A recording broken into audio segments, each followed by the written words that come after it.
Ассаламу алейкум жалпы достор, кандайсыздар? Бүгүн менин ашканамда мантыны биргеликте жасайбыз. Ар бир үй бүлө манты жасайт, бирок ар башка жасашат. Бүгүн менин ашканамда мен кандай жасаймын, ошол боюнча видео болмокчу. Өзүңүздөргө маалым болгондой эле, убагында 1-2 жыл мурда манты жасап тоңдурулуп жана бышырылып сатылган. Ошол мантылар кандай жол менен жасалчу эле, ошол боюнча видео тартмакчымын.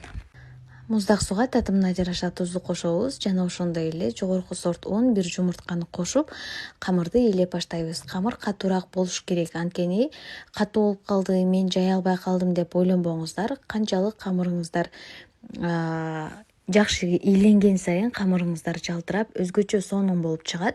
Камыр колго жабышпай калган учурда катуу жерге түшүрүп, ушинтип чачып-мачып жакшылап ийлейсиздер. Андан соң камырды баштыкка салып коюңуздар.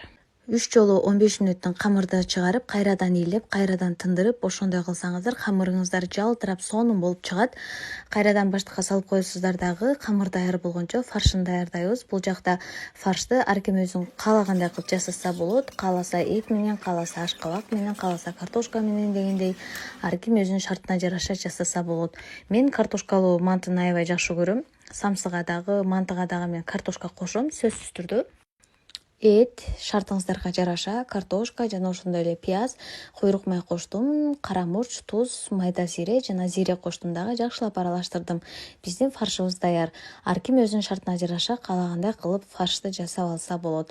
Мына өзүңүздөр көргөндөй биздин камырыбыз аябай сонун тынды.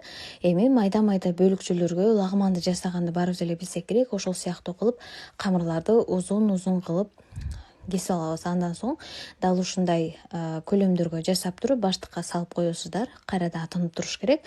Кесилген тарабын ушинтип кесип, жайганга ылайыкташтырып жасап алабыз. Камырларды формага келтирип жатканда сөзсүз түрдө унду аралаштырыңыздар, анткени бири-бирине жабышып калат. Дал ушундай жайганга ылайыкташтырып жасап алабыз дагы. Четинен алып, камырдын ортосун эмес, четин эле жукартып жая бересиздер. Анткени чети калың болуп калса, жайганда жана өрүлгөн жерлер калың болуп калат. Ошондуктан четини жука кылып жайып туруп, мантыны түйсөк аябай жакшынакай, чырайлуу, мага окшош болуп калат деп койсоң.